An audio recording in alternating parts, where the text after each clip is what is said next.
안녕하세요. 주식의 소리의 애솔입니다. 네, 요즘 공모주 청약 기계처럼 막 쉼없이 연속해서 청약을 넣고 있죠. 그런 만큼 상장 일정도 굉장히 빡빡합니다. 3주차에는 또 5종목이 기다리고 있는데요. 월요일에 SY스틸텍, 에이징랜드, 한국 제13호 스펙이 또 동시에 상장을 하고요. 15일 수요일에는 캡스톤 파트너스, 17일에는 에코프로 머티리얼즈가 증시에 드디어 입성을 합니다. 우선 해결해야 되는 건 월요일의 세 종목, 오늘 상장 체크 포인트들 챙겨보도록 하겠습니다. 먼저 SY스틸텍부터 볼게요. 데크플레이트라고 하는 건축물 바닥에 콘크리트를 타설하기 위한 건축재를 생산하는 회사였어요. 공모가는 1,800원이었고요. KB증권에서 배정을 받았습니다. 최종 배정 내역부터 보시면 우리사주 미달이 없었고요. 기관 투자자 미납도 없습니다. 우리사주 1인당 평균 배정 금액이 약 1,400만 원 정도가 됐거든요. 다 소화가 된 거예요. 자, 최종 의무보유 확약 비율은 19.82%. 아주 낮진 않지만 그렇다고 의미 있게 높지도 않습니다. 수요 예측된 6.70%에서 3배 조금 못 미치게 증가했네요. 보면 3개월 비중이 가장 높습니다. 적용을 해서 최종 유통가능 물량을 계산을 하면 25.48%에서 22.54%까지 감소하고요. 금액으로 계산을 하면 약 124억 원. 정말 가볍긴 합니다. 또 매각 주체별 비중을 보면 기존 주주의 비중이 딱히 높은 종목은 아니었기 때문에 국내 기관이 46.03%로 가장 높은 비중을 차지하게 되고요. 그 다음 일반 청약자, 그 다음 기존 주주, 그 다음 외국 기관 순서가 되겠습니다. 자, 기존 주주는 다 소액 주주들이었는데요. 투자 단가가 500원이었어요. 공모가가 1,800원이니까 3분의 1에도 못 미치는 수준인 거죠. 참고하시면 되겠고요. 그래도 기존 주주의 비중이 높지가 않기 때문에 아주 큰 리스크는 아니라고 생각을 합니다. 네, 조건만 정리를 하면 최종 확약은 19.82%, 높지 않고요. 최종 유통가능 물량은 22.54%, 기존 주주는 4.90% 정도. 유통가능 금액이 약 124억 원으로 엄청나게 가볍고 또 시가총액도 약 551억 원으로 정말 부담이 없는 사이즈이기 때문에 공모주가 상장일에 급등하기에는 매우 좋은 조건으로 볼 수가 있겠습니다. 자, 유통시총 100억 원대를 기록한 올해의 종목들을 꼽아본다면 레뷰코퍼레이션, 한싹, 코츠테크놀로지, MI큐브솔루션 등등이 있는데요. 보시면 상장일의 고가 기준 코츠테크놀로지를 제외하고서는 다 따상, 그 이상을 기록을 해줬었어요. 코츠테크놀로지는 4종목 동시 상장이라 수급 분산의 피해를 조금 볼 수밖에 없었던 것 같고요. 그래도 100% 이상을 찍어줬었고요.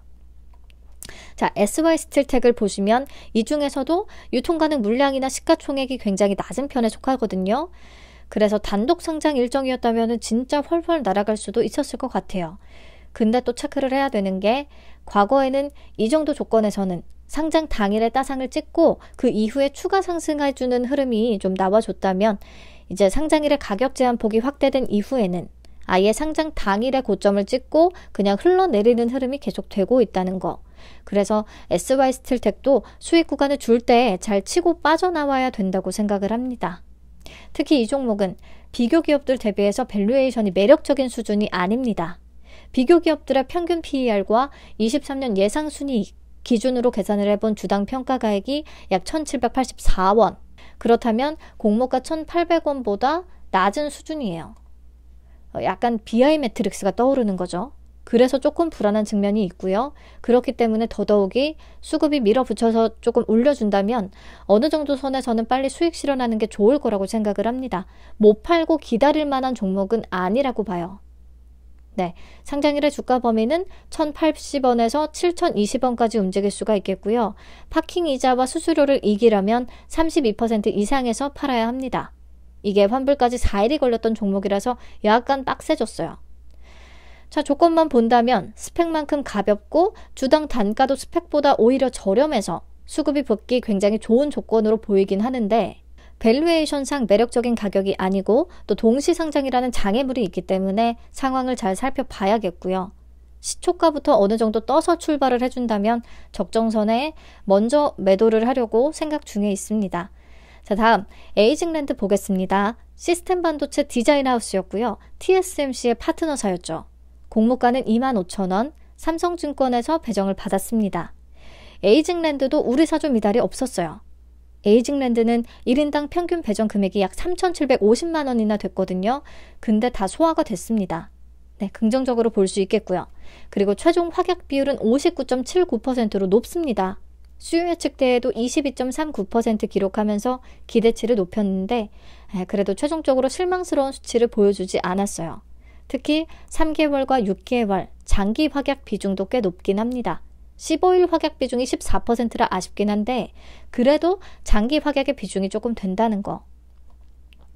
자, 적용해서 최종 유통 가능 물량을 계산을 하면 29.20%에서 18.88%까지 감소하고요. 금액도 773억 원에서 500억 원 정도까지 크게 감소합니다. 이게 확약 비율이 높고 기존 주주의 비율이 낮기 때문에 그 감소 효과가 비교적 크게 나올 수가 있었던 거죠. 자, 상장일에 매각 가능한 주체별로 비중을 보면 일반 청약자가 가장 높고요. 그 다음 기존 주주, 그 다음 국내 기관 순서입니다. 그래서 기존 주주보다는 상장일에 일반 청약자들의 행태가 더 중요하다고 할 수가 있겠습니다. 자, 기존 주주는 대부분 소액 주주들이고요. 이들의 투자 단가를 파악은 못했는데 공모가보다는 낮을 거라고 봅니다. 다만 비중이 높지 않아서 다행인 거죠. 그리고 조건 정리를 해보면 최종 확약은 59.79%로 높습니다. 유통 가능 물량도 20% 미만까지 내려왔고요. 기존 주주의 비율도 높지 않아요. 근데 유통 가능 금액은 약 500억 원 정도가 되고요. 시가총액은 약 2,646억 원. 그래서 확약이 높고 유통 물량이 적지만 가볍지는 않은 조건이다 정도로 정리를 할 수가 있겠습니다. 최근에 유통시총 500억 원대 종목들을 정리를 해보면 CG트로닉스나 파로스아이바이오, 버넥트, S바이오메딕스 조금 성적이 별로였던 종목들이 많이 보이긴 하거든요. 근데 보시면 에이징랜드는 이 중에서 확약이 가장 높고 유통 가능 물량도 가장 낮아요. 조건이 굉장히 좋기 때문에 이들보다는 분명히 좋은 성과를 낼 수 있다고 생각을 합니다.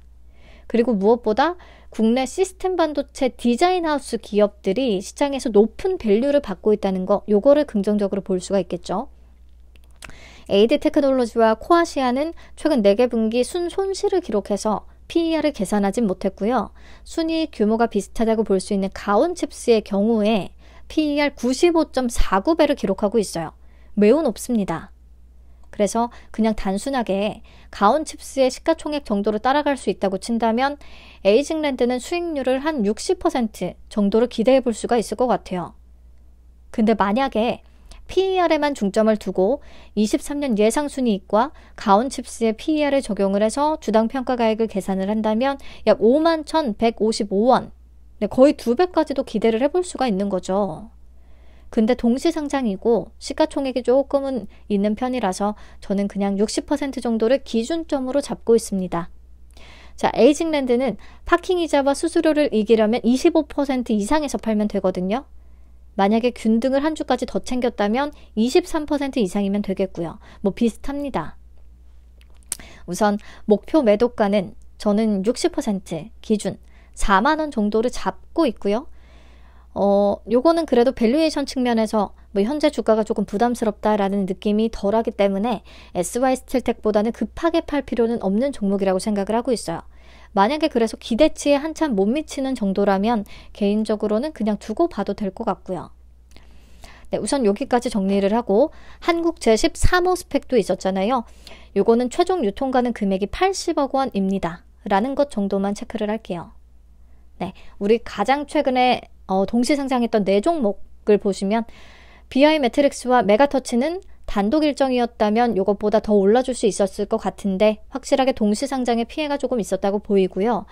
유통 가능 금액이 BI 매트릭스가 더 낮았음에도 불구하고 시초가나 고가까지의 수익률이 메가터치에 한참 못 미쳤습니다. 특히나 시초가와 고가의 갭이 거의 없었고 그냥 쭉쭉쭉쭉 계속 빠졌어요. 그래서 가볍지만 섹터 매력이 떨어지고 밸류에이션 매력이 떨어진다고 하면 동시 상장에서는 이렇게 선택을 못 받을 수도 있다라는 것을 보여준 케이스라고도 생각이 되고요. 그렇다면 SY스틸텍도 약간은 불안하긴 합니다. 근데 또 한편으로는 메가터치도 밸류에이션 매력이 떨어지는 것은 마찬가지였던 것 같은데 주당 단가가 저렴한 효과를 누린 것 같기도 해서요. 그런 측면에서는 SY스틸텍의 1,800원은 굉장히 싸다고 느껴질 가능성도 있겠습니다. 자, 컨택처럼 무거운 종목은 동시상장에서는 가장 큰 약점일 수밖에 없다는 것을 다시 확인을 했는데 그래도 다음 날에 또 장대 양봉을 만들어주면서 많이 회복을 하긴 해줬죠.